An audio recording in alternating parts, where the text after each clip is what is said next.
Assalamualaikum warahmatullahi wabarakatuh.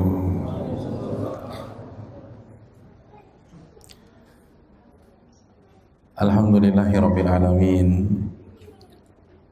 Wa bihi nasta'in ala umuri dunya wa din. Wassalatu wassalamu ala ashrafi anbiya'i wal mursalin wa ala alihi wa sahbihi wa man sara ala nahjihi bi ihsanin ila yaumidin wa ba'd. Hadirin yang dirahmati oleh Allah Subhanahu wa taala, bapak-bapak, ibu-ibu sekalian yang saya muliakan, dan semoga kita sama-sama dirahmati dan senantiasa diberikan taufik oleh Allah Subhanahu wa taala. Tidak ada kata yang pantas untuk kita ucapkan di awal pertemuan ini kecuali kata demi kata yang kita rangkai dalam rangka bersyukur kepada Allah atas segala nikmat, atas segala karunia Allah berikan kepada kita. Nikmat yang gak bisa kita hitung satu demi satu. Dan di antara nikmat yang berada di saf pertama untuk kita syukuri adalah nikmat iman dan nikmat Islam. Lalu secara khusus pada sore hari ini kita bersyukur kepada Allah karena Allah memudahkan kita untuk merajut ukhuwah, untuk bersua. Ini pertemuan kita yang keberapa, bapak-bapak, ibu-ibu? Yang pertama ya. Ternyata yang pertama.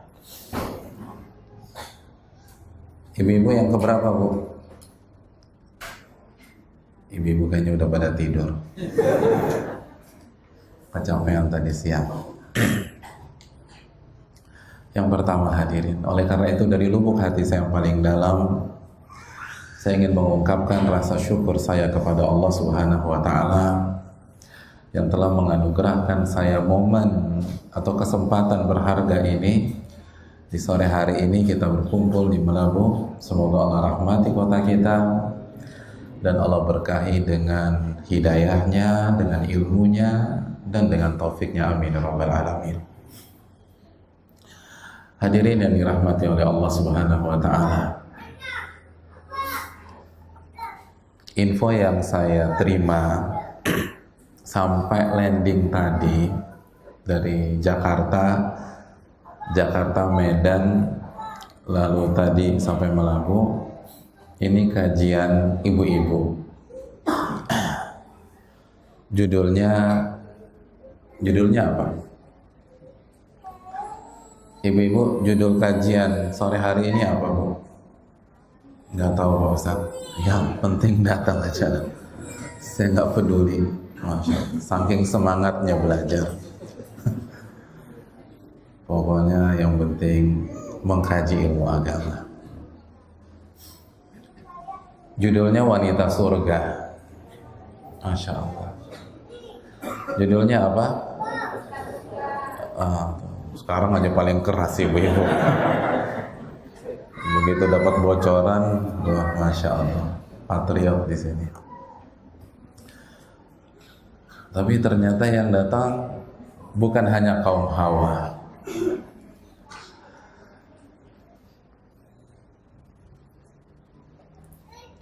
Kaum Adam pun hadir. Masya Allah. Makanya saya mau tanya dulu, motif antum hadir apa nih, bapak-bapak? Kenapa antum hadir? Kenapa, Pak? Kok bingung sih? Saya belum nanya surat apa, ayat berapa. Pertanyaan saya baru sampai pada titik kenapa hadir. Ini kalau ini sudah menjadi beban hidup kita, repot nih hadirin. Bapak-bapak kenapa hadir juga? Untuk mengawal istri saya, Pak Ustadz. Saya mau pastikan dia hadir dan nggak pulang sebelum jam 6. Masya Allah. Karena ini penting. Saya ingin istri saya jadi wanita surga. Dan juga bapak-bapak pastinya juga ingin menjadi penghuni surga. Jadi walaupun ini wanita, Saya juga mau hadir. Masya Allah.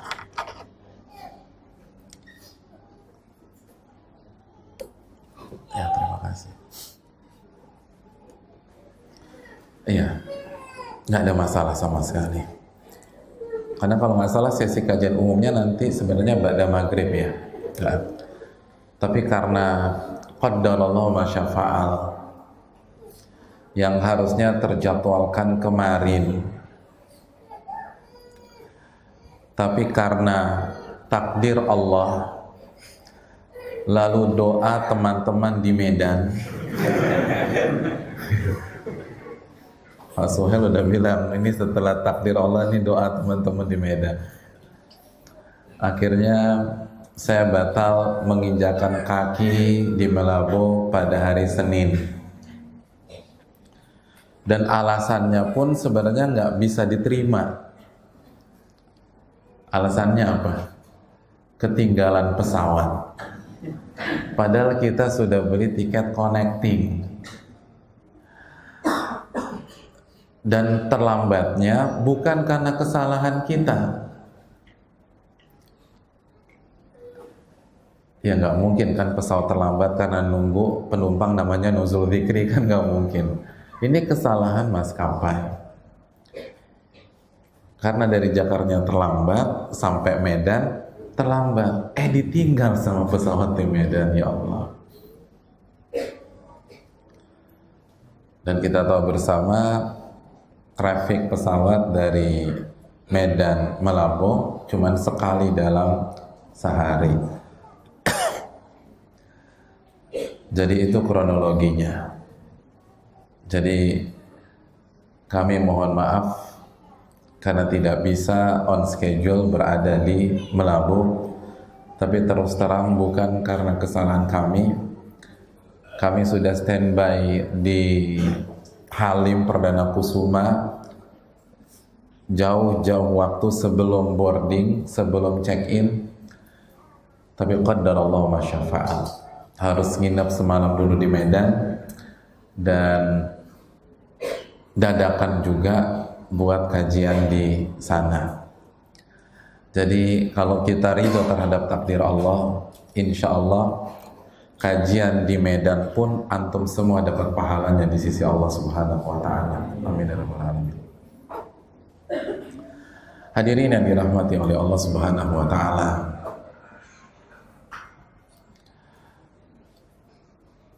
Wanita surga. Wanita surga.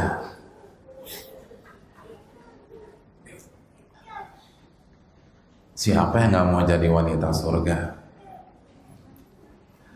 Wanita surga adalah idaman kita semua. Coba kita tanya ibu-ibu yang nggak ada rencana masuk surga siapa? Ada? Nggak ada. Mau masuk surga? Masya Allah. Dan judul kali ini itu lahir dari lisan Nabi kita, Nabi besar Muhammad sallallahu alaihi wasallam 15 abad yang lalu. Dalam sebuah hadisnya, baginda Rasul sallallahu alaihi wasallam bersabda, "Ala ukhbirukum binisaikum min ahlil jannah." Maukah kalian aku beritahu wanita-wanita kalian yang akan masuk ke dalam surga?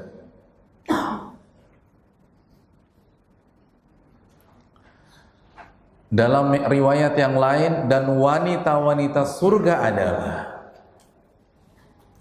nisa'ukum min ahlil jannah. Jadi Nabi kita SAW sudah mengabarkan kepada kita tentang kriteria, tentang profil wanita-wanita yang bukan hanya akan bahagia di dunia, tapi juga akan masuk ke dalam surga dan mendapatkan kenikmatan abadi di sana. Siapa mereka?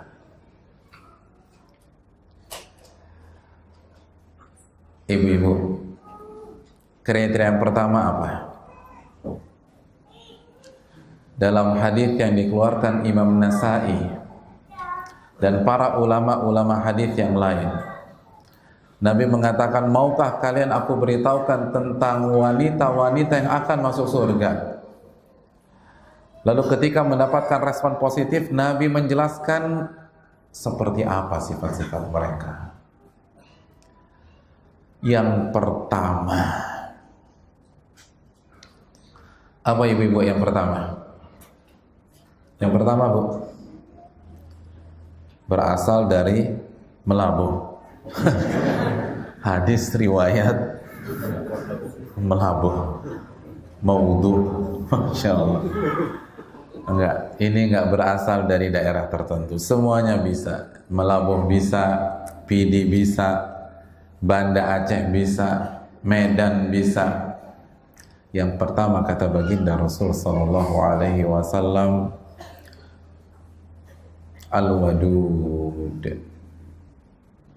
Al-wadud. Apa hadirin? Ibu-ibu? Yang pertama siapa? Al-wadud. Ada yang namanya Bu Wadud? Ya, ini bukan nama orang. Arti al-wadud artinya wanita yang penuh dengan rasa cinta. Wanita yang hatinya penuh dengan cinta dan kasih. Dari kata-kata wud, mawaddah. Wanita yang hatinya penuh dengan rasa cinta dan bisa mengungkapkan rasa cinta tersebut. Khususnya untuk suami dan keluarga dia.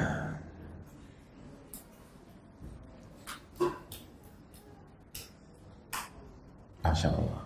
Jadi yang pertama, wanita yang penuh dengan rasa cinta dan dia bisa mengungkapkan cintanya. Dia bisa ungkapkan cintanya. Khususnya kepada siapa? Kepada siapa ibu-ibu? Jadi bapak-bapak diam dulu. Udah nafsu Pak Ustadz. Ini gue banget kata orang Jakarta. Enggak, ini ibu-ibu dulu. Tenang, bapak-bapak tenang, jangan emosi. Habisan saya 15 tahun menikah kurang kasih sayang dari istri. Nah makanya sore ini kita ngaji deh. Jadi bapak-bapak jangan emosi dulu, sabar. Biarkan ibu-ibu yang menjawab. Ibu-ibu yang pertama, wanita yang apa? Penuh rasa cinta dan dia bisa apa? Mengungkapkan rasa cintanya kepada siapa? Khususnya suami siapa? Itu jangan sampai salah. Itu penting tuh. Suami tetangga repot. Nanti saya yang disalahkan. Suami sendiri dan anak-anak. Masya Allah. Bapak-bapak enak nggak jadi wanita? Kita masuk surga harus jihad fisabilillah. Kita harus banting tulang. Kita harus cari nafkah. Ada yang nelayan ke tengah laut, mengarungi badai yang ada di sana. Ibu-ibu, syarat pertama masuk surganya, Masya Allah, cuman disuruh mengungkapkan rasa cinta. Ya Allah, enak banget. Ya Allah, memang gak ada agama yang paling ngerti wanita kecuali Islam. Enak jadi wanita. Untuk masuk surga, kata baginda Rasul SAW, yang pertama dia harus punya rasa cinta. Dan dia bisa ungkapin rasa cintanya.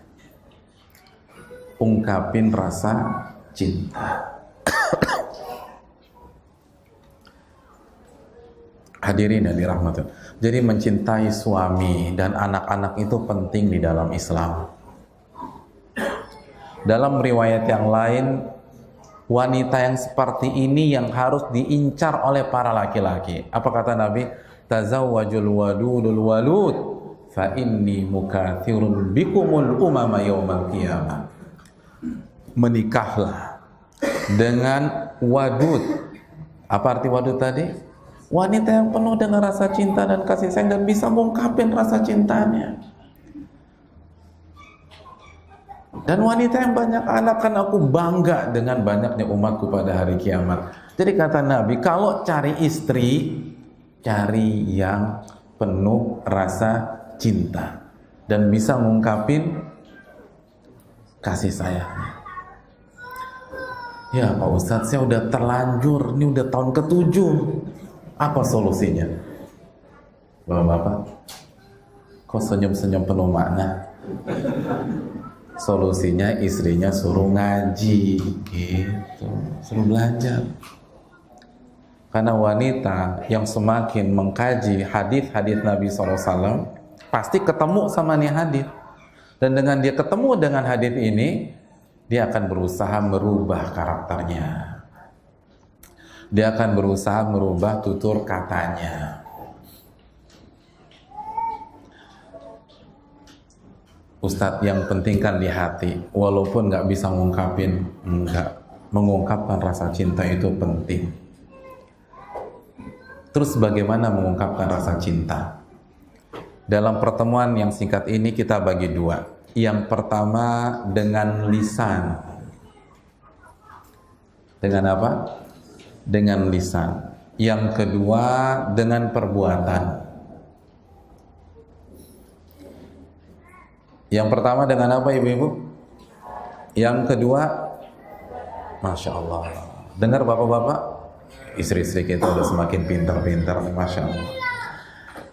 Dengan lisan gimana caranya? Yang pertama, cara mengungkapkan rasa cinta dengan lisan yang pertama, panggil suami dengan panggilan sayang. Nabi dengan istri beliau itu punya panggilan sayang.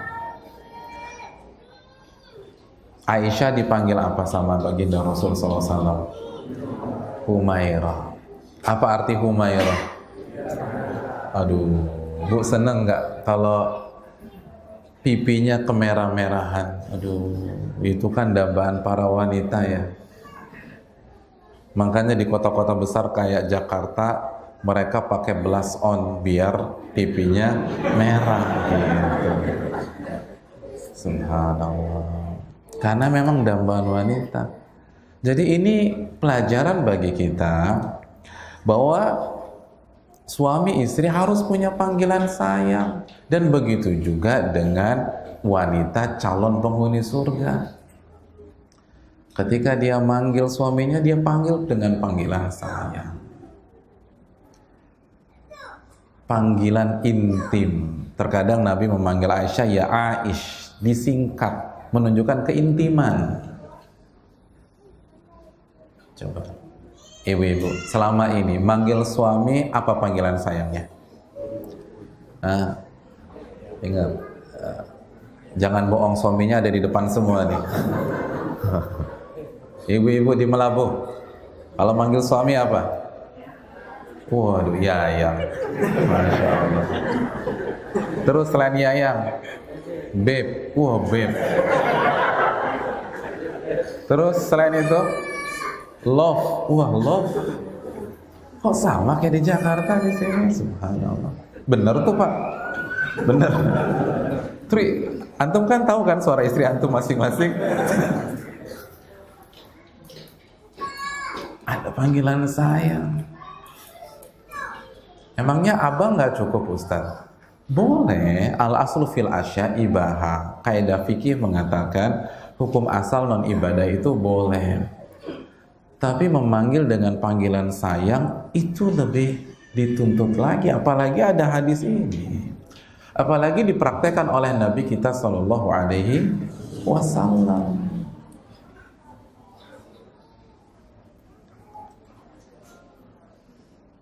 Jadi mulai sore hari ini dirubah. Yang udah 33 tahun manggil bang, mulai malam ini Beb.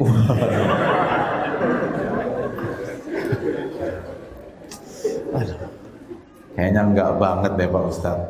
Pelan-pelan ingetin, niatin mengikuti sunnah Nabi Shallallahu Alaihi Wasallam. Nanti bapak-bapak juga respon yang sama. Mulai bapak panggil Humairo, tapi pipi istri saya nggak merah Pak Ustadz. Wong pantai cuma 300 meter dari rumah. Saya ingin tanya, bohong boleh nggak untuk menumbuhkan rasa cinta?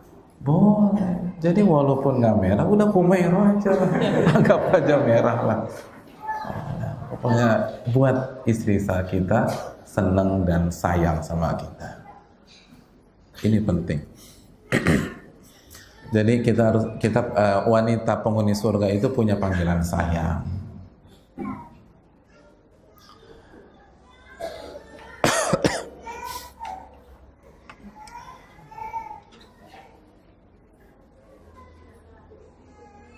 Yang kedua, caranya gimana?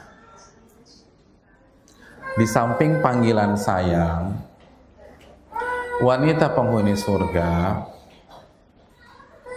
itu suka mengungkapkan cinta dan sayangnya dengan lisan dia.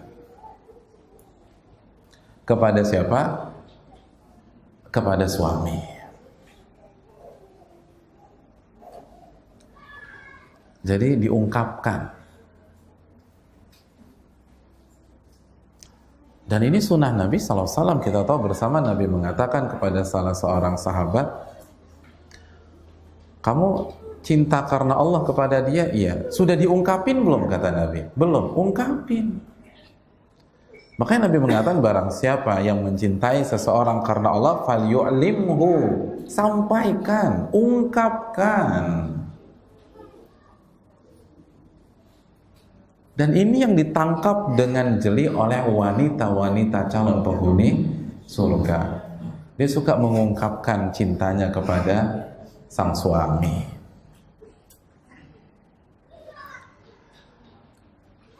Ibu-ibu, kapan terakhir kita bilang ke suami kita, tadi apa? Beb di sini ya. Beb, aku cinta banget deh sama kamu karena Allah. Subhanallah. Kapan terakhir? Terakhir tahun berapa?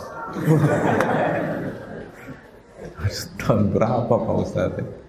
Oh, tadi pagi kata ibu-ibu. Masya Allah. Emang ibu-ibu melabuh ini insya Allah calon penghuni surga. Amin ya rabbal alamin. Diungkapkan. Rasa kangen diungkapkan. Apalagi kan sekarang udah ada handphone. Ibu-ibu, suami kalau beraktivitas keluar rumah jam berapa? Keluar rumah jam berapa? 7:30. Suami pamitan 7:30 keluar rumah. 7:30 ya. Itu jam, ya, yang punya anak, ibu-ibu.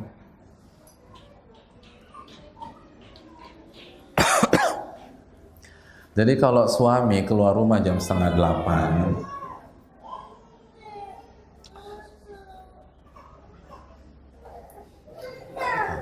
tenang. Anak kecil itu ghairu mukallaf. Jadi jangan dijudesin, nggak boleh. Kita tunggu. Insya Allah diam sendiri. Ya tapi kapan Pak Ustadz? Gak apa-apa, kita husnudzon aja sama Allah. Yang penting kan semangat ibunya ingin belajar agama, jadi tetap dibawa, Masya Allah. Jadi hadirin, misalnya suami berangkat jam 7:30, nah ibu-ibu jam 8:15 WA yang aku kok kangen banget ya sama kamu. Masya Allah.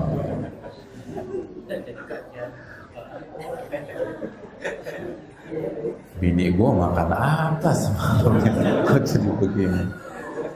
Nggak apa-apa. Shock di yang pertama sih nggak masalah gitu.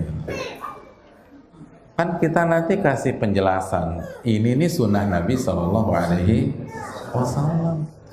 Jadi itu rumah tangga orang-orang yang belajar agama harus beda dengan rumah tangga yang isinya suami istri yang nggak pernah ngaji, yang nggak pernah ke masjid, yang nggak pernah mengkaji Al-Quranul Karim dan hadits-hadits baginda Rasul Sallallahu Alaihi Wasallam. Harus beda. Dan dari sini kita tahu romansa rumah tangga itu bukan punya Barat, bukan punya Eropa, bukan punya Amerika. 15 abad yang lalu sudah digariskan oleh baginda Rasul Sallallahu Alaihi Wasallam. Tapi kan hari ini seakan-akan romantisme itu adalah produk dari Barat. Enggak, itu produk umat Islam itu. Nabi yang katakan, "Fal yu'limhu", sampaikan ke dia bahwa Anda cinta kepada dia karena Allah. Kalau sama orang lain aja disuruh ungkapin, apalagi suami istri. Jadi dalilnya qiyas aula dalam ilmu ushul fikih. Jadi ungkapin rasa cinta,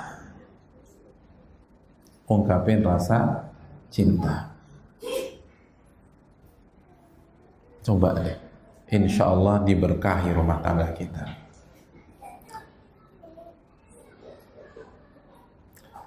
Dan ibu-ibu jangan gengsi. Ustadz, aku terus yang ungkapin, suamiku nggak pernah ungkapin. Sabar, sabar. Aku kan juga ingin dibilang aku sayang kamu yang gitu, tapi nggak pernah meluncur dari lisan suami saya. Ingat, ikhlas kepada Allah.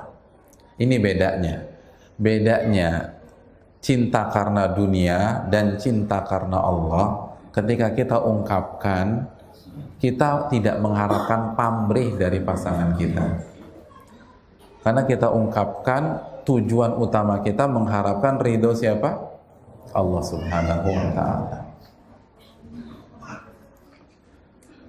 Dan insya Allah, hal jazaul ihsan ilal ihsan, kata Allah. Bukankah balasan kebaikan adalah sebuah kebaikan? Kalau ibu-ibu terus ungkapin, terus menunjukkan kasih sayang, insya Allah suami kita luluh juga. Insya Allah suami kita pun berubah.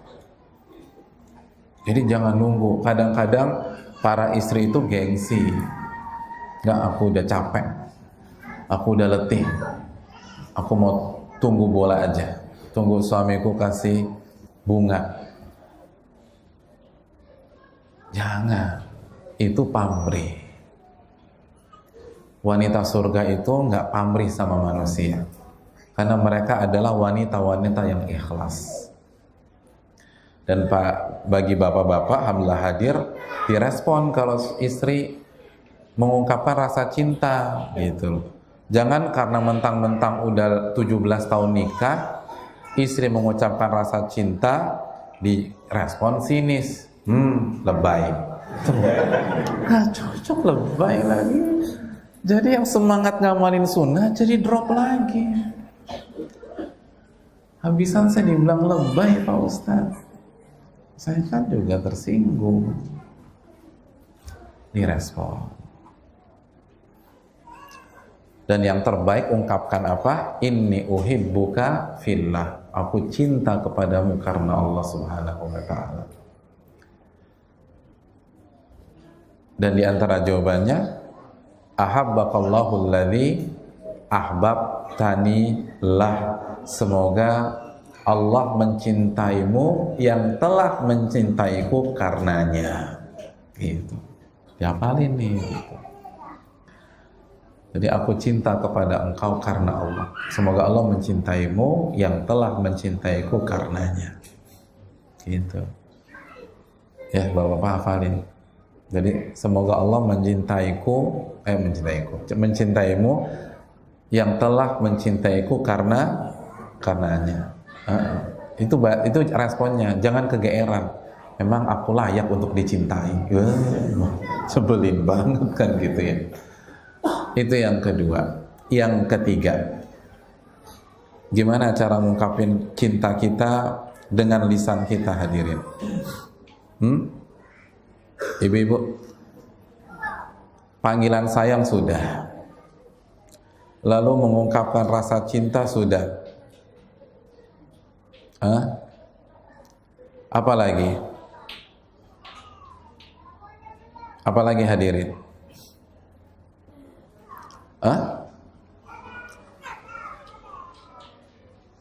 Selalu berbicara dengan lemah lembut dengan suami. Pakai lisan. Selalu bicara dengan lemah lembut.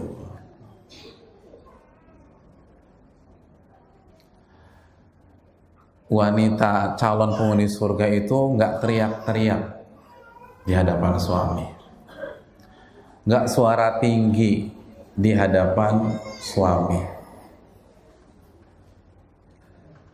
nggak mencak-mencak itu apa? Ya, teriak-teriak histeris. Tapi wanita-wanita ahli surga itu selalu pakai nada rendah, selalu lemah lembut.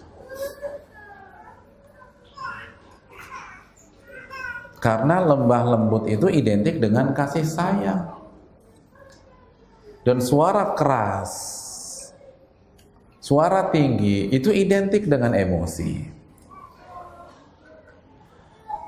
Jadi kalau bicara dengan suami, gunakan bahasa yang lembut. Nggak suka bantah suami, nggak suka ngejawab suami. Tapi kan, jadi nggak pakai imbuhan tapikan. Dijawab tapikan. Nggak deh.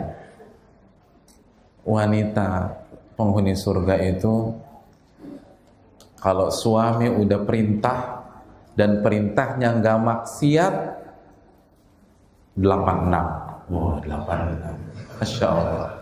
Pokoknya siap dan lah. Pokoknya saya kerjakan. Seneng dia tuh. Dan lembut gitu. Enak ngomongnya. Nah, inilah salah satu faktor besar masalah rumah tangga di banyak tempat, termasuk di Jakarta. Banyak para istri, khususnya yang sudah menikah beberapa tahun, itu lupa untuk menggunakan bahasa yang lemah lembut. Lupa untuk menggunakan bahasa-bahasa yang santun, ramah, dan pakai volume rendah, pakai suara-suara rendah.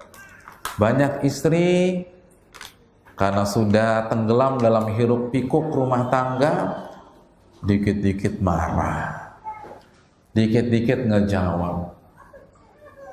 Dan ketahuilah, itu tidak akan menyelesaikan masalah. Gak akan menyelesaikan. Justru akan memperuncing masalah.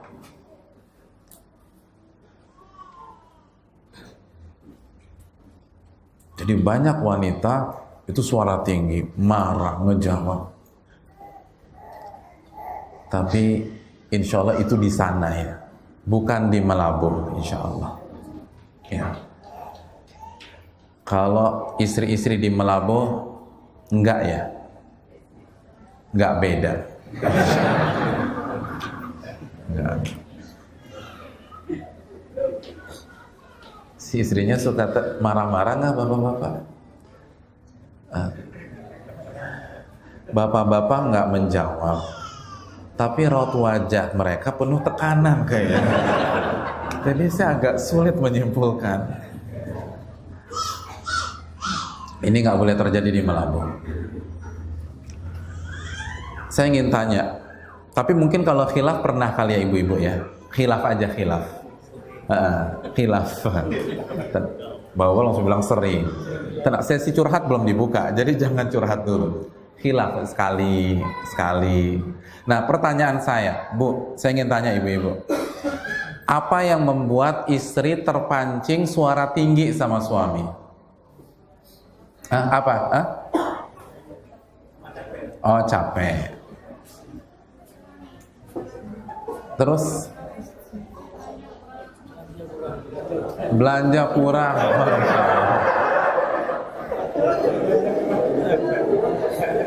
Ya nggak apa-apa, kita tampung dulu Pak. Ngadepin wanita itu jangan langsung kita bantah, kita dengarkan dulu. Terus apa lagi Bu? Belanja kurang. Terus? Tanggal tua. Terus? Pulang malam. Emang ibu-ibu ngarepin pulang pagi? Pulang malam salah Pak Ustadz. Saya pulang 2:30 tambah salah. Istri maunya apa sih Pak Ustadz kan gitu ya. Oke, suami pulang malam terus uang bulan atau uang belanja kurang. Terus kita suara tinggi. Pertanyaannya, emangnya dengan suara tinggi dikasih tuh uang belanja tambahan? Enggak, kan tuh jawab sendiri, enggak. Jadi itu bukan solusi. Suami pulang malamnya, bapak-bapak Melabung pulang jam berapa sih kalau malam? Jam berapa? Ya, suami-suaminya berat ngomongnya. Ibu-ibu, berat jam berapa Bu? Jam berapa malamnya? Jam berapa?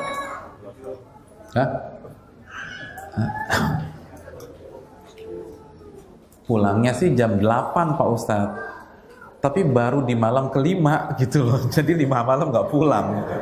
Bener sih pulangnya jam 8, tapi di malam kelima Pak Ustadz. Oke, ketika kita ngomel-ngomel, kita marah-marah, kamu tuh kayak nggak punya istri aja pulang jam 11:30. Emangnya setelah diomelin kita, suami pulang cepet? Enggak kan? Nggak pulang gitu. Jadi itu bukan solusi. Bu, ibu mau tahu nggak kunci menaklukkan laki-laki Bu? Wah, ini saya laki-laki Bu, saya tahu dunia saya. Ibu-ibu mau tahu nggak? Mau tahu aja atau mau tahu banget? Kunci menaklukkan laki-laki itu nada-nada rendah, bukan nada-nada tinggi. Laki-laki itu nggak akan luluh dengan suara tinggi ibu-ibu sekalian. Laki-laki itu luluh kalau yang berhadapan dengan dia itu nadanya mendayu, nadanya penuh dengan kelembutan. Itu baru laki-laki bergoncang tuh. Iya. Loh, Allah yang bilang, Allah yang berfirman dalam surat apa? Al-Ahzab ayat keberapa? 32. Allah kata fala takhda'na bil qaul.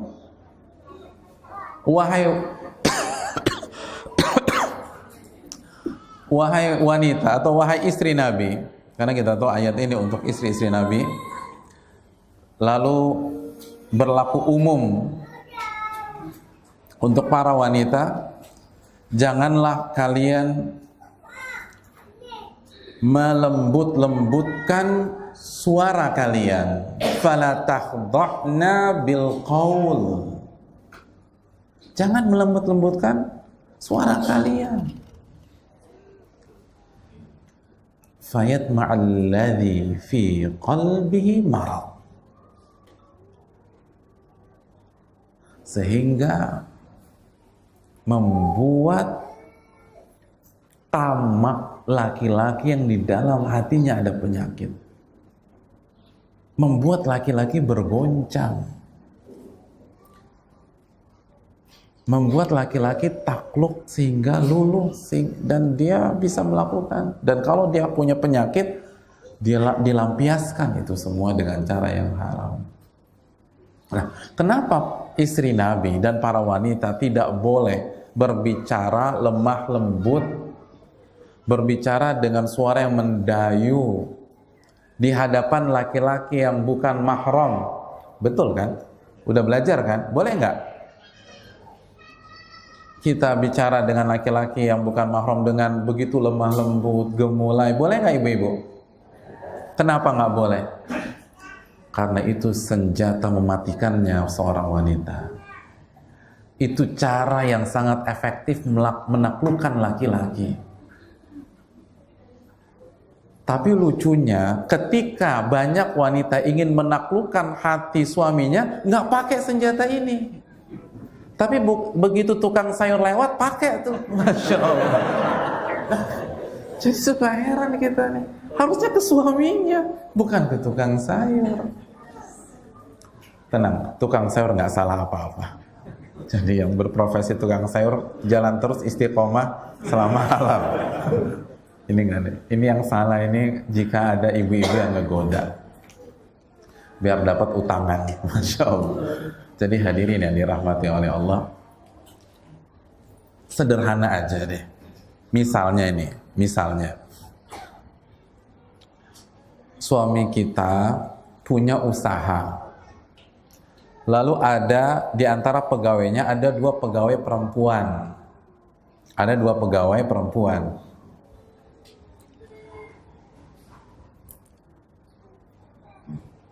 Namanya siapa? Sebut saja Mawar gitu ya. Mawar dan Melati. Tapi yang punya nama Mawar bukan Mawar yang ada di sini, insya Allah. Jadi Mawar dan Melati. Pada saat akhir pekan, hari Ahad, kita pergi naik mobil sekeluarga sama suami yang nyetir. Tiba-tiba ada telepon dari Mawar. Karena suami nyetir di loudspeaker. Mawar bilang gini, "Assalamualaikum Pak." "Waalaikumsalam, saya pegawai Bapak Mawar. Saya mau ingatkan besok kita ada rapat. Apa yang perlu Mawar persiapkan?" Bahasanya lugas. "Oh nggak ada, karena semua sudah saya persiapkan." Kalau begitu, Mawar mohon izin dulu, pamit. Kalau ada apa-apa silakan telepon Mawar. Assalamualaikum. Waalaikumsalam. Setengah jam kemudian Melati telepon. Begitu telepon, Melati bilang, "Assalamualaikum Bapak. Apa kabar?" Ibu-ibu, ketika di loudspeaker, ibu-ibu di samping suami, yang bikin tensi naik Mawar apa Melati? Bu, Mawar atau Melati? Kenapa Melati? Ini ijma, ibu-ibu ijma Melati. Kenapa Melati? Hah? Kenapa Melati? Kenapa nggak Mawar? Karena Melati menggunakan nada-nada rendah. Dan itu bahaya. Itu siaga satu. Itu bisa meluluhkan hati suami kita. Bisa meluluhkan. Tapi yang lucunya kita cuma dibakar api cemburu, bukan mencari ibrah. Lalu menggunakan kesantunan, kelemah lembutan, nada-nada rendah kepada suami kita. Setelah itu berantem, teriak-teriak lagi, histeris lagi, apalagi sampai banting handphone. Dan yang beli handphone itu suami, belum lunas lagi. Ya gimana suami nggak tambah sebel, kan gitu. Kunci kehebatan wanita itu bukan di nada-nada tinggi. Coba waktu lamaran, ibu-ibu nadanya tinggi semua, kira-kira jadi dinikahin nggak? Nggak jadi, batal-batalan. Kan begitu. Jadi yang membuat laki-laki itu berani mempertaruhkan segalanya saat melamar kita dan menikahi kita, salah satunya kan ini. Tapi kenapa setelah menikah semua berubah? setelah menikah, setelah ada hiruk pikuk masalah, ketika ada musibah, ketika usaha jatuh, ketika ada makhluk-makhluk halus dari luar berusaha menggoda jadi pihak yang ketiga, ngamuklah, marah, nggak efektif. Laki-laki itu luluhnya nada rendah, lemah lembut, apalagi kalau dipadukan dengan air mata, udah cocok, udah nggak tega saya Pak Ustadz kalau istri sudah nangis udah deh. Jadi nggak usah banting-banting, nangis aja udah luluh deh. Tapi jangan histeris nangisnya gitu loh. Sepakat ibu-ibu? Ibu-ibu? Ya ibu-ibu. Sepakat? Kalau sama saya jangan nada rendah, saya kan bukan mahram ibu. Nada lugas, sepakat Pak Ustadz. Ini langsung dipraktekkan ke saya, repot. Jangan. Ini ke suami masing-masing. Ini kan ibu-ibu insya Allah calon penghuni surga. Amin insya Allah. Sepakat ibu-ibu? Wah gitu. Bagi bapak-bapak, saya mohon maaf, saya harus buka rahasia kita semua. Tapi ini untuk kebaikan rumah tangga kita. Iya benar. Saya ada jamaah di Jakarta. Beliau itu berkutat, beraktivitas di dunia yang sangat keras. Sangat keras.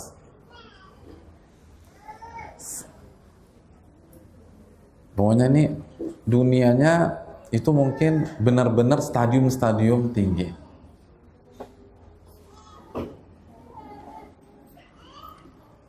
Itu meledak, belum bisa mengontrol emosinya walaupun beliau semangat ingin berubah. Tapi seringkali meledak-ledak. Emosi. Tapi yang luar biasanya, dia nggak pernah marah-marah sama istrinya. Saya tanya sama istrinya, beliau pernah marahin ibu? Nggak pernah Ustaz. Kalau untuk karena saya nggak pernah. Mungkin ada masa di luar, terus kelepasan meledak pas saya ada di depannya. Tapi kalau untuk masalah rumah tangga kita enggak. Nggak pernah. Apa kuncinya? Kuncinya sang istri ini selalu menggunakan nada rendah. Selalu merespon positif selama nggak haram. Dan terus saja lembut aja ngadepin suami. Dan itu yang dicari oleh suaminya. Pokoknya ini, dan dunia kerasnya ini udah level nasional hadirin. Iya benar. Dunia keras. Pokoknya dia aktivitasnya di dunia yang sangat keras, levelnya udah tinggi banget deh. Tapi sama istrinya nggak. Karena itu tadi lembut. Istrinya tahu bagaimana harus menjadi seorang istri. Karena banyak istri nggak tahu bagaimana bersikap sebagai seorang istri. Bagaimana berbicara sebagai seorang istri. Ibu-ibu, kuncinya gini loh Bu. Kenapa laki-laki atau suami ibu-ibu hanya bisa diluluhkan dengan suara rendah, dengan kesantunan? Jawabannya ada dalam surat An-Nisa ayat 34. Ar-rijalu qawwamuna 'alan nisa. Laki-laki itu pemimpin bagi istrinya atau para wanita. Kata para ulama hadirin, ketika mengkaji ayat ini, Allah mengatakan laki-laki itu pemimpin bagi para wanita, bagi para istri. Sampai sini insya Allah semua sudah ngerti ya. Camkan baik-baik. Artinya apa? Artinya di setiap diri laki-laki tulen. Suami ibu laki-laki tulen apa bukan? Tulen Pak Ustadz.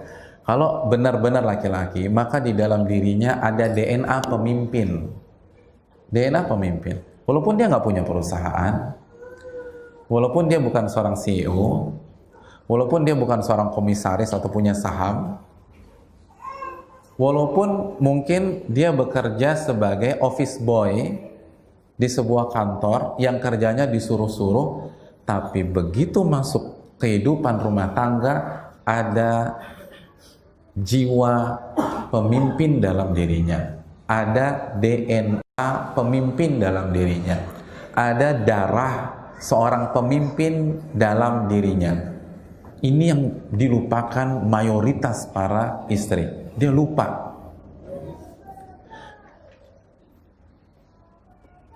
Dan seorang pemimpin nggak bisa dibentak sama bawahannya. Seorang pemimpin nggak bisa dinasehati dengan cara suara tinggi oleh bawahannya. Betul nggak nih hadirin? Betul.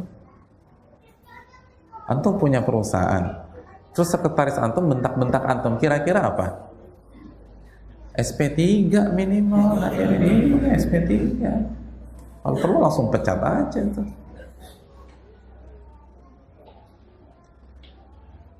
Itu pemimpin nggak bisa.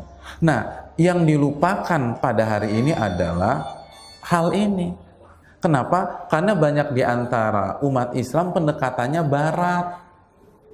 Nah, dalam dunia barat pernikahan itu persamaan gender. Pernikahan itu hubungan teman hidup. Jadi suami adalah teman hidup seorang istri, istri adalah teman hidup seorang suami, titik. Dalam Islam nggak cukup sampai di sini. Suami adalah teman hidup, plus dia pemimpin hidup kita. Dan ada seni berbicara menghadapi pemimpin. Bicara sama pemimpin beda dengan bicara sama teman. Betul nggak hadirin? Betul ya? Apabila ada staf menteri melihat menterinya keliru buat kebijakan, terjadi apa enggak? Sering.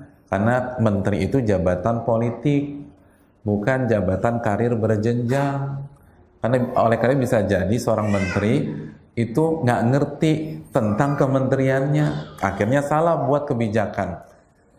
Yang pakar-pakar bidang itu siapa? Staf-stafnya kan, betul nggak?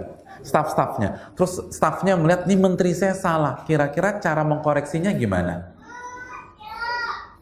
Bapak salah, makanya mikir Pak, mikir gitu. Kira-kira diapain tuh? Ngamuk kan dia, pecah. Terus gimana Ustaz? Ketika menteri salah, atasannya salah, dia katakan, Pak, boleh saya kasih pandangan? Ya, coba apa? Bagi saya, mohon Bapak pertimbangkan kembali kebijakan Bapak. Karena faktor pertama, faktor kedua, faktor ketiga. Tapi ini hanyalah pandangan dari kebodohan saya. Bapak yang menteri, Bapak yang punya keputusan. Oh gitu ya. Itu bisa berubah tuh. Itu seni komunikasi dengan pemimpin tuh begitu.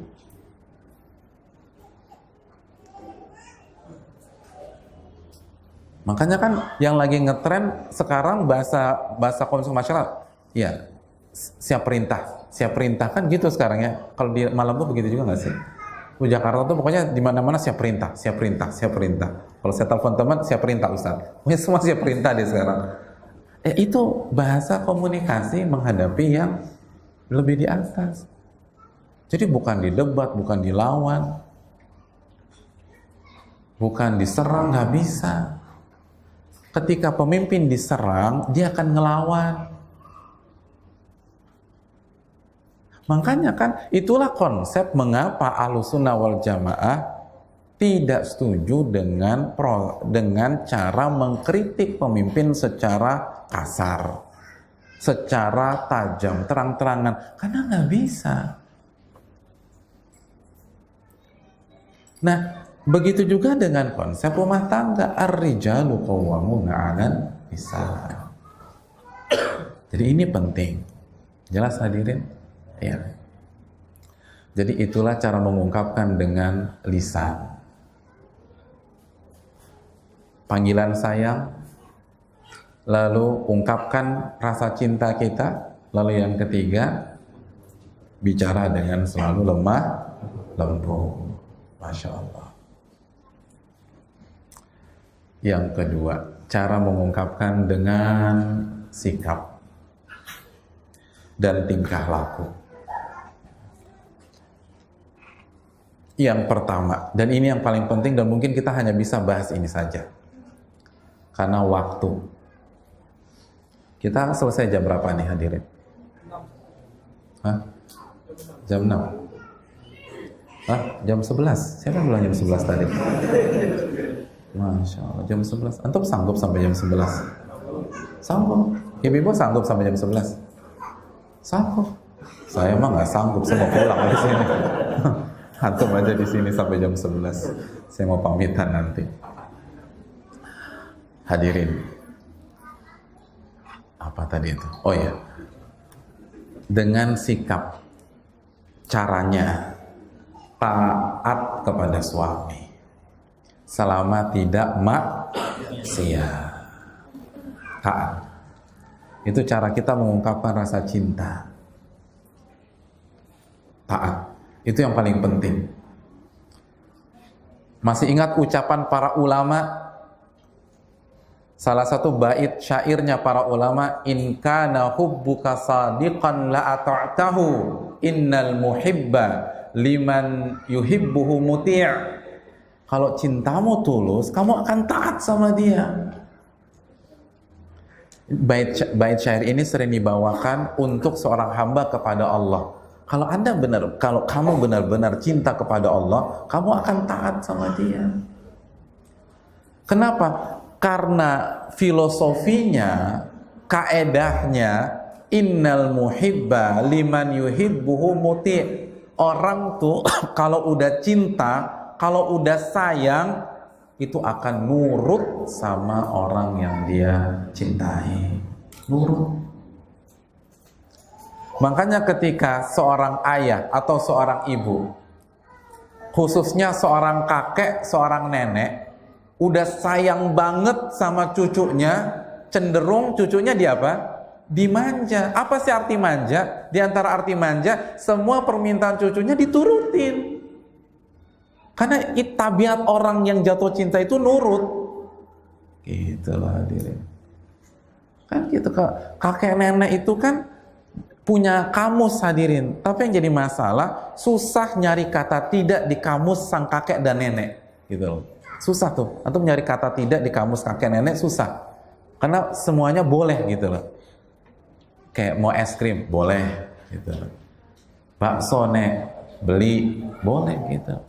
Tapi sama mama nggak boleh, biar kakek bilang sama mamamu, dia domba sama cucunya. Yes, kata cucunya senang dia berhasil. Itu kalau kakek nenek gitu. Jadi prinsipnya orang yang kalau cinta itu nurut. Nah begitu juga wanita surga adalah wanita yang cinta kepada suaminya. Maka dia harus nurut. Nurut kecuali apa? Maksiat. La ta'ata li makhlukin fi maksiati khaliq. Tidak ada ketaatan kepada makhluk dalam apabila bermaksiat kepada Allah. Nah, artinya apa sih? Kita bedah sedikit ya, sedikit aja kita bedah. Artinya, kalau suami memerintahkan kita mengerjakan hal yang hukumnya wajib, maka kita harus taat nggak ibu-ibu?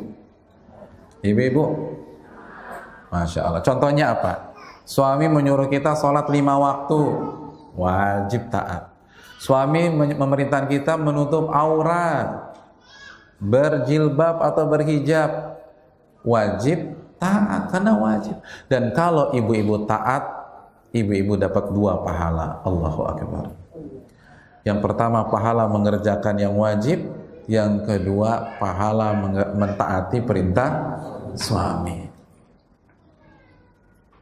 Ustadz, suami saya nggak pernah perintahkan saya berhijab, ini kesadaran saya. Berarti ibu-ibu dapat 1 pahala. Ya cuman 1 lagi Pak Ustadz. Kamu sih Pak, tuh nyalain suami lagi. Tadi udah belajar yang lembut gitu. Aku tuh pengen deh diperintah sama kamu gitu. Aku tuh kayak gimana gitu kalau kamu perintah aku, karena berarti perhatian gitu. Jadi jangan gampang nyerang suami ibu-ibu lah. Ya, itu yang pertama. Jadi dapat 2 pahala. Nah, sebaliknya, kalau ibu-ibu nggak taat, 2 dosa. 2 dosa. Suami suruh sholat subuh, sholat sih 2 rakaat, tapi jam 8:30 ketiduran kita, tapi ketidurannya tiap hari. Maka ibu-ibu dapat 2 dosa. Dosa nggak sholat subuh, sama dosa nggak taat sama suami. Na'udzubillah. Jelas ini? Kemungkinan yang kedua, suami memerintahkan kita mengerjakan hal yang sunnah, hal yang hukumnya sunnah, maka wajib taat apa enggak? Contohnya apa? Ini hari Ahad, kamu besok rencananya ngapain? Aku ingin makan ayam tangkep sih sama teman-teman gitu loh. Kamu besok sahur bareng aku ya, kita puasa Senin Kamis besok. Puasa Senin Kamis hukum asalnya apa? Wajib, sunnah. Di Malabo wajib, sunnah gitu. Kalau di Jakarta sih sunnah, nggak tahu di sini apa. Di Jawa sunnah puasa Senin Kamis. Kan puasa Senin Kamis hukumnya sunnah. Nah, sekarang diperintah sama suami kita udah mikirin ayam tangkep aja tuh, Masya Allah. Aduh Pak Ustadz, Paldo udah pengen makan ayam tangkep gitu. Mumpung ketangkep, kalau lepas lagi kan susah makannya gitu. Tapi suami ngajak puasa nih, gimana? Ditaati nggak? Wajib ditaati. Dan kalau kita taat, maka kita dapat 2 pahala. Yang pertama, pahala mengerjakan puasa Senin Kamis, amalan sunnah. Yang kedua, taat kepada suami. Dan kalau kita nggak taat, misalnya suami bilang, saya minta sama kamu rutin puasa, rutin sholat duha ya selama seminggu ini. Terus kita nggak sholat duha karena suami kita ke Banda Aceh atau suami kita ke Medan, maka kita dapat apa nih? 1 dosa. Dosa tidak taat kepada suami. Masya Allah.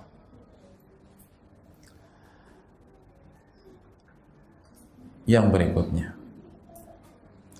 suami memerintahkan kita hal yang mubah. Hal yang apa? Mubah. Contohnya apa?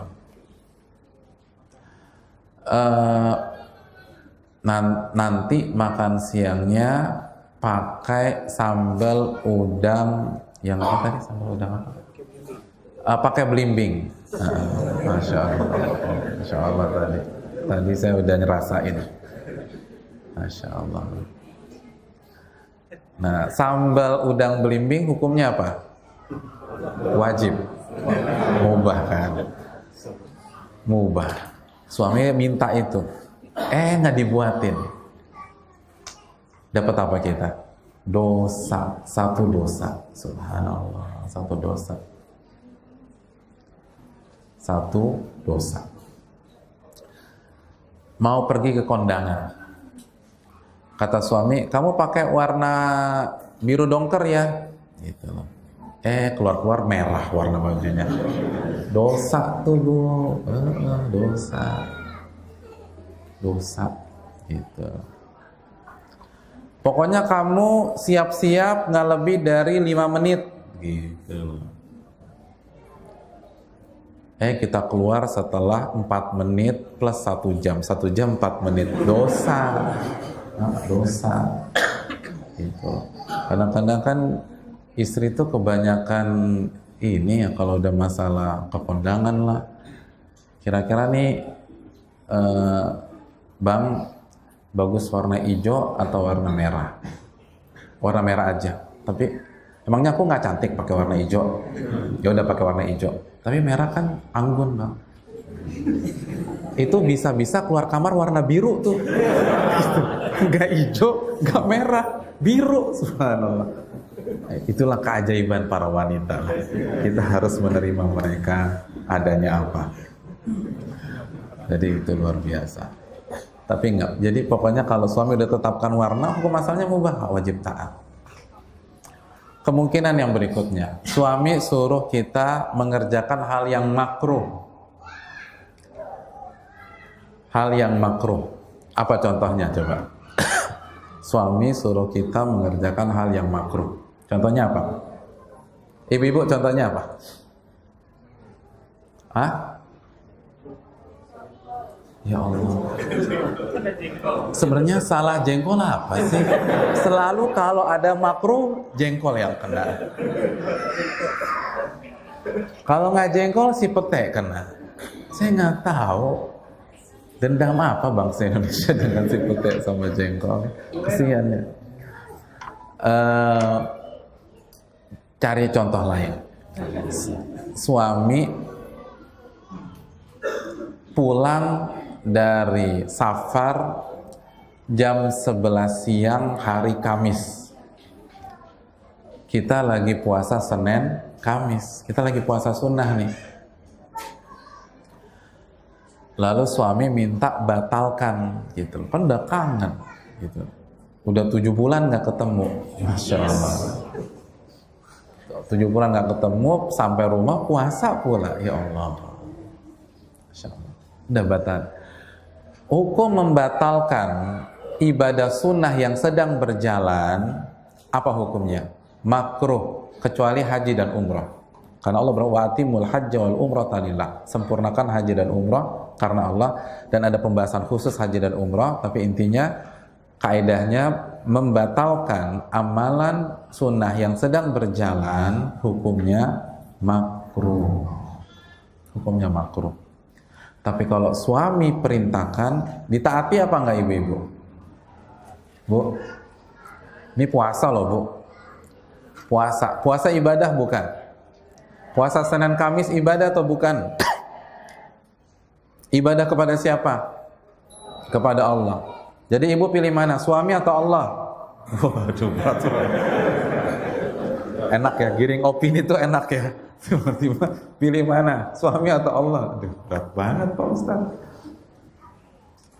Enggak, bukan begitu kaedahnya. Karena taat suami juga perintah siapa? Allah. Surat An-Nisa 34 tadi. Jadi suami wajib. Puasa Senin Kamis sunnah. Dahulukan taat kepada suami. Batalkan. Jadi jangan ditolak gitu loh. Kamu batalin, gak mau gitu loh. Biasanya yang baru-baru ngaji nih suka begitu. Yang ilmunya belum dalam biasanya. Apalagi pengajian terakhir baru aja mengkaji istri Fir'aun. Wah, semakin semangat. Wah, Pak, saya mau seperti Asia lah. Gak mau. Gimana sih nggak mau? Saya lebih baik cerai daripada membatalkan puasa sunnah.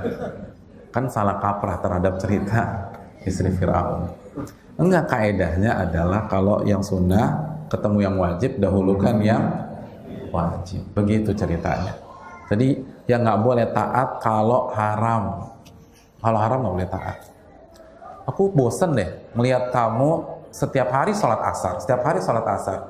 Hari ini kita cuti sholat asar. Ah, itu nggak boleh taat. Nggak boleh taat ya. Wallahu ta'ala misal. Jadi dengan taat kepada suami itu bukti cinta kita kepada beliau. Jelas ini hadirin. Jadi wanita surga adalah wanita yang penuh dengan rasa cinta, dan dia harus ungkapkan rasa cintanya dengan ucapan, dengan lisan, dan dengan perbuatan. Karena waktu kita cuma sampai jam 6, kita cukupkan sampai di sini, dan kriteria-kriteria lain mungkin di lain waktu, dan mungkin dibahas ustadz-ustadz di Malabo atau di Banda Aceh yang jelas lebih berilmu dan berpengalaman daripada saya yang sedang berbicara pada kesempatan kali ini. Kita buka sesi tanya jawab ya. Wassalamualaikum warahmatullahi wabarakatuh. Dan Bapak-bapak, kawal istri masing-masing untuk mengamalkan pelajaran kita pada sore hari ini. Wah, Masya Allah.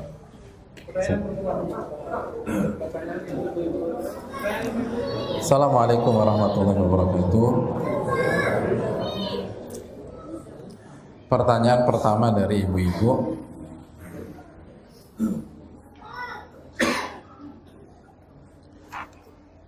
Assalamualaikum Pak Ustadz. Waalaikumsalam. Gimana kita mau ngucapin cinta sama pasangan, suami maksudnya, sementara dia nggak istiqomah dalam beribadah? Pengennya kita marah aja sama dia. Gimana solusinya? Dengan cara lembut juga udah. Terima kasih Ustaz. Sama-sama Bu. Hadirin yang dirahmati oleh Allah, yang pertama, kan ibu yang milih dia jadi suami. Yang milih jadi suami siapa? Ibu kan. Kecuali yang nanya namanya Nurbaya gitu. Itu dijodohin. Mayoritas kita kan ridho sama ridho. Itu jadi walaupun nggak semua ya, ada juga yang dipaksa atau dijodohkan. Tapi mayoritas kita itu ridho sama ridho. Maka ini konsekuensi. Kita harus berjuang, jangan langsung nyerah. Harus berjuang dulu. Yang kedua hadirin,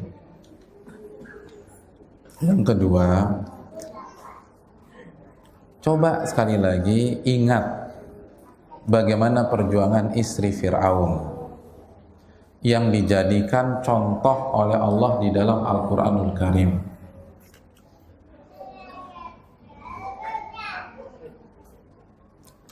Bu, suami ibu nggak istiqomah, tapi kan dia bukan Fir'aun, Bu. Nama suami ibu siapa? Fir'aun, Pak Ustadz. Nggak mungkin gitu. Nggak ada nama Muhammad Fir'aun, nggak ada, nggak cocok. Jadi artinya pasti stadiumnya di bawah. Walaupun syariat Nabi Muhammad berbeda dengan syariat pada masa Asia. Syariat Nabi kita SAW nggak boleh nikah dengan orang atau laki-laki musyrik, laki-laki yang kafir, dan seterusnya. Tapi Allah kasih contoh loh dalam Al-Quran, dalam surat apa? Surat At-Tahrim ayat 11. Allah berikan contoh untuk orang-orang yang beriman. Imra'ata Fir'aun, istrinya Fir'aun, idh qalat rabbi banili indaka baitan fil jannah wa najjini min fir'auna wa amalihi wa najjini minal qaumil zalimin.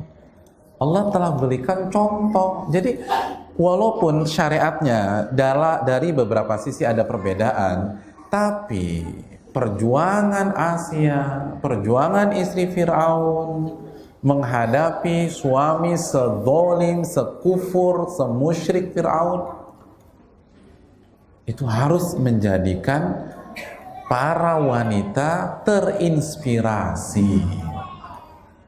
Tidak ada caci maki ke suami.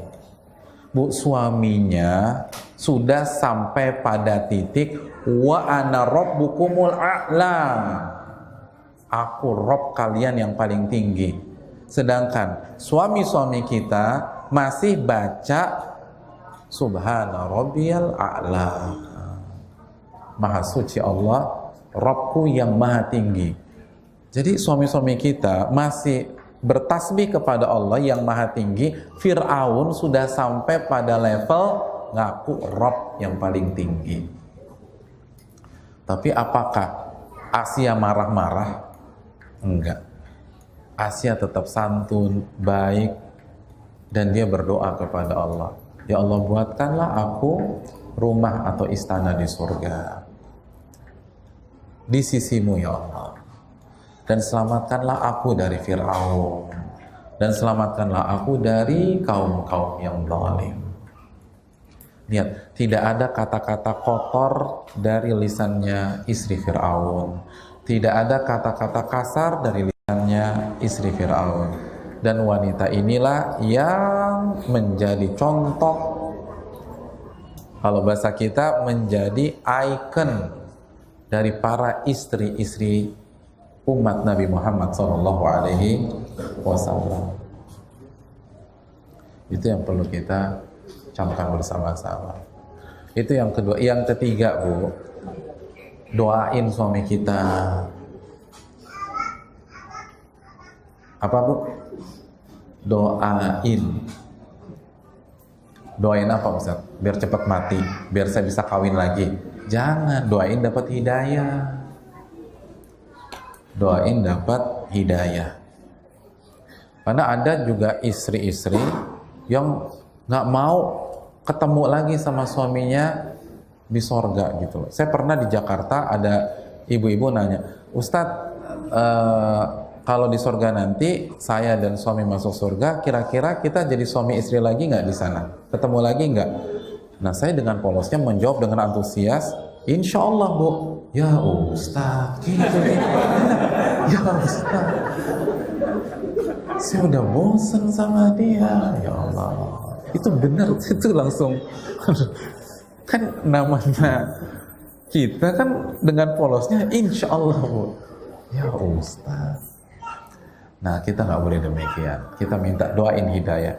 Saya tahu ada istri-istri yang suaminya awalnya karena keawamannya, karena nggak tahu, nggak sholat, tapi dengan kesabaran, tetap baik, tetap santun, akhirnya suaminya sholat, suaminya meninggalkan harta yang haram, dan jadi jauh lebih baik lagi. Wallahu ta'ala bishawab. Mungkin itu. Terima kasih.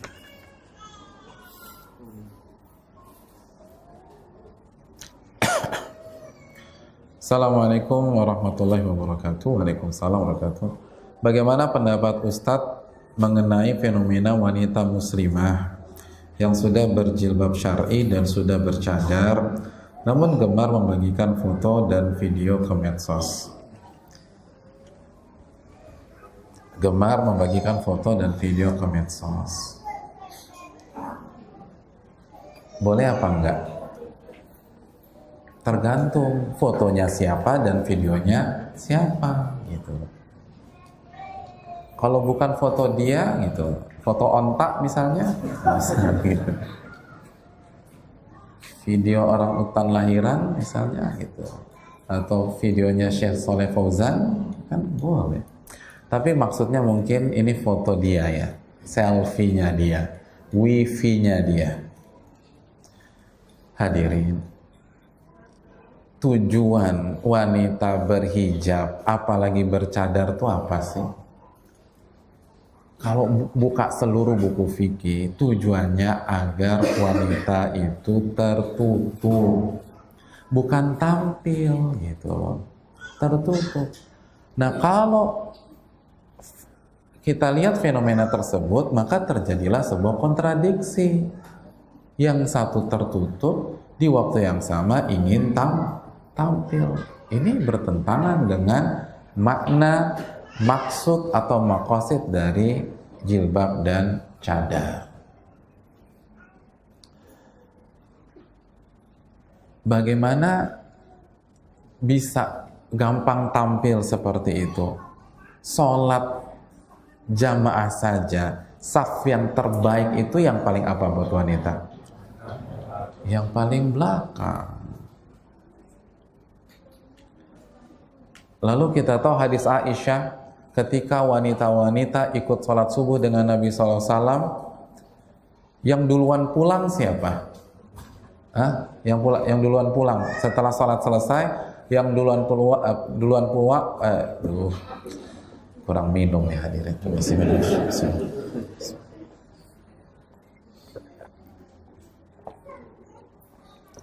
Yang duluan pulang laki-laki atau perempuan?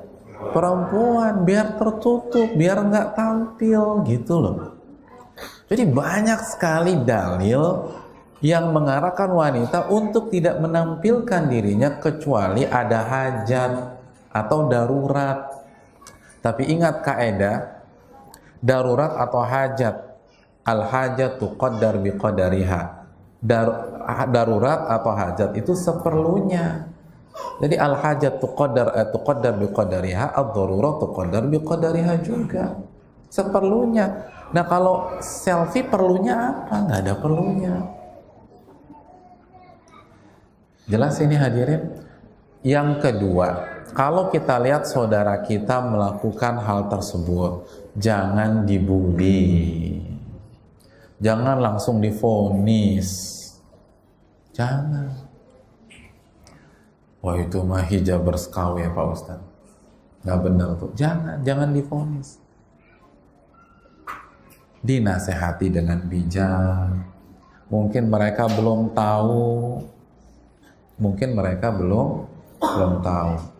Dan banyak di antara mereka itu awam atau baru hijrah, baru bertaubat. Setidaknya ada kemajuan dalam kehidupan mereka. Kita bukan membenarkan ya, tapi kan kita harus bijak juga. Allah mengharamkan khamar itu bertahap hadirin. Itu menunjukkan bahwa perubahan seseorang itu butuh waktu. Bertahap apa tidak? Bertahap kan. Padahal kan ilmu Allah yang tanpa batas itu kan tahu khamr itu pada dasarnya haram dan ngerusak. Tapi yang pertamanya apa? Wa ithmuhuma akbaru min naf'ihima. Nggak langsung bilang haram Allah.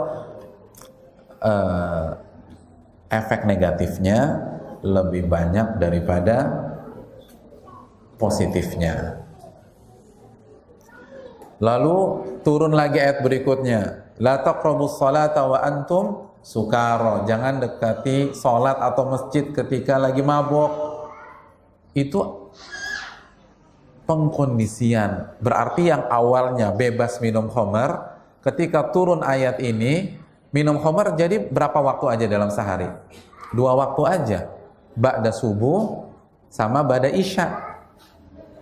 Karena kalau minumnya sebelum zuhur, zuhurnya mabuk. Minumnya ba'da zuhur, asarnya mabuk.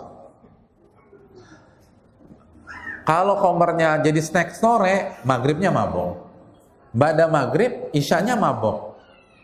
Jadi kesempatan minum hanya ba'da isya, karena jarak antara ba'da isya ke subuh panjang. Kalau mabuk bisa udah sadar lagi nanti pas adzan subuh, atau ba'da subuh karena jarak antara subuh dengan zuhur panjang. Jadi stadiumnya udah berkurang dari bebas jadi tinggal 2 waktu. Barulah turun surat Al-Maidah ayat 90 ya. Allah mengatakan innamal khamru wal maisiru wal ansabu wal azlamu rijsun min amali syaitan fajtanibuh. Jauhi khamr. Perintah jauhi. Bukan nggak boleh minum lagi, jauhi. Bertahap. Nah, banyak di antara saudari-saudari kita itu, kita harus bijak loh. Dulunya belum hijrah, belum menutup aurat, suka selfie. Nah, kebiasaan, budaya masa lalu itu nggak bisa hilang dalam satu waktu hadirin, butuh bertahap. Alhamdulillah sekarang udah ketutup, tapi budaya selfie-nya masih. Tapi paling nggak ketutup daripada dulu pakai tank top kan lebih repot lagi. Dulu selfie pakai hot pants lebih repot lagi. Nah, diingatin pelan-pelan, jangan langsung diserang, didoakan, diarahkan. Insya Allah mereka mau kalau kita bisa rangkul. Jadi pelan-pelan. Ingat, maka narifku fi syai'in illa zana. Tidaklah kelemah lembutan berada dalam sebuah kondisi kecuali akan menghiasi, dan tidaklah kelemah lembutan dicabut kecuali akan merusak. Wallahu taala alam bisawab. Ada pertanyaan? Udah habis. Assalamualaikum Ustaz. Waalaikumsalam. Apa yang harus saya lakukan bila suami ketahuan menikah lagi, tapi tidak izin dengan istri pertama, dan dia mengaku lajang sewaktu menikah lagi? Ya, terima kasih. Ini pertanyaan terakhir. Hebat panitianya mengkondisikan ini sebagai pertanyaan terakhir. Kata Allah, wa khitamuhum misk. Hadirin, gini loh. Poligami itu ada dalam syariat Allah. Bahkan ini syariat para nabi, bukan syariat Nabi Muhammad saja. Saya ingin tanya, Nabi Ibrahim istrinya berapa? 2. Ada Hajar, ada Sarah, kita tahu semua tuh. Nabi Yusuf dengan kakak-kakaknya yang ngebuang beliau, itu saudara kandung atau bukan? Saudara seayah. Nabi Sulaiman istrinya berapa? Jadi cukup aneh ada orang yang nyerang Nabi Muhammad karena poligami. Mereka lupa nabi-nabi yang mereka yakini juga poligami. Jadi kalau nyerang Nabi Muhammad itu sama saja menyerang syariat nabi-nabi yang lain. Dan ketika seorang wanita benci dengan poligami, gak terima dengan poligami, itu sama saja membenci ajaran yang dibawa oleh para nabi dan rasul. Bahaya.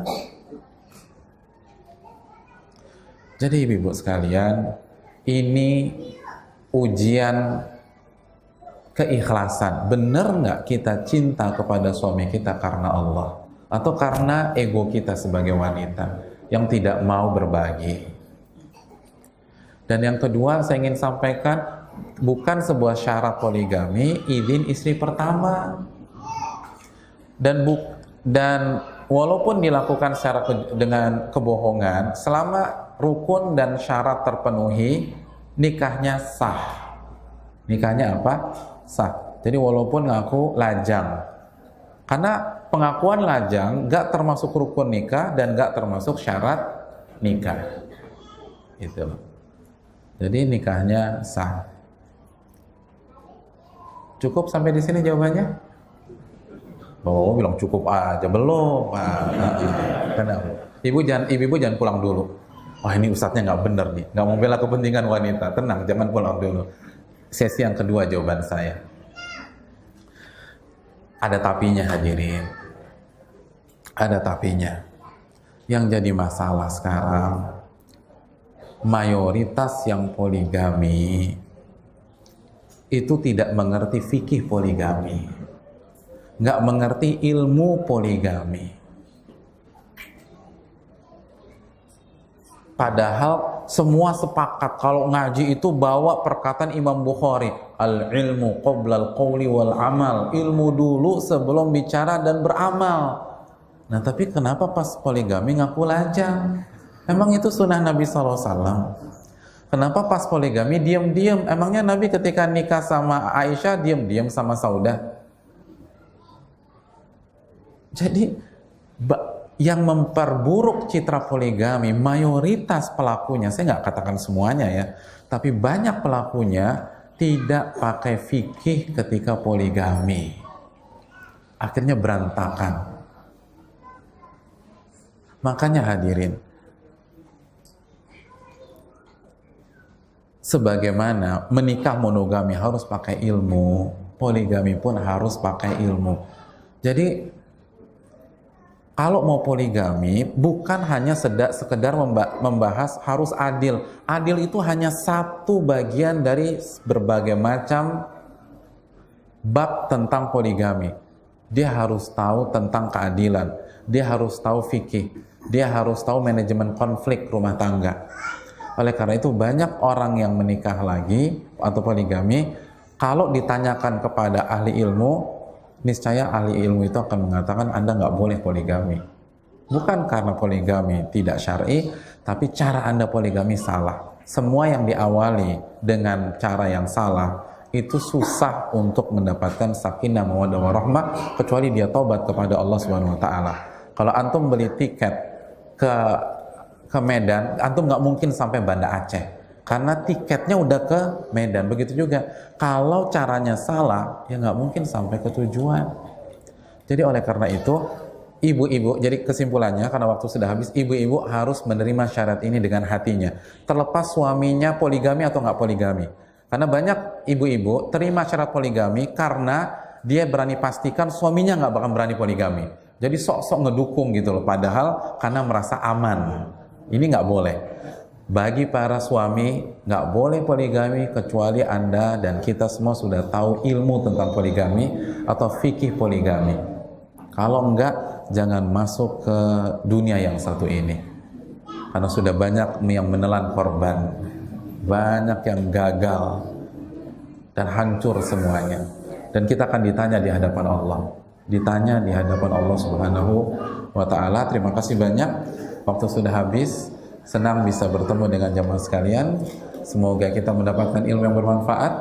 Dan semoga ibu-ibu, istri-istri antum semua di Malebo dan dimanapun berada menjadi wanita-wanita calon penghuni surga. Dan semoga kita diberikan taufik untuk mengamalkan dan bukan hanya mencatat ilmu yang sudah disampaikan. Subhanakallahumma wa bihamdika, la ilaha illa anta, astaghfiruka wa atubu ilaik. Assalamualaikum warahmatullahi wabarakatuh.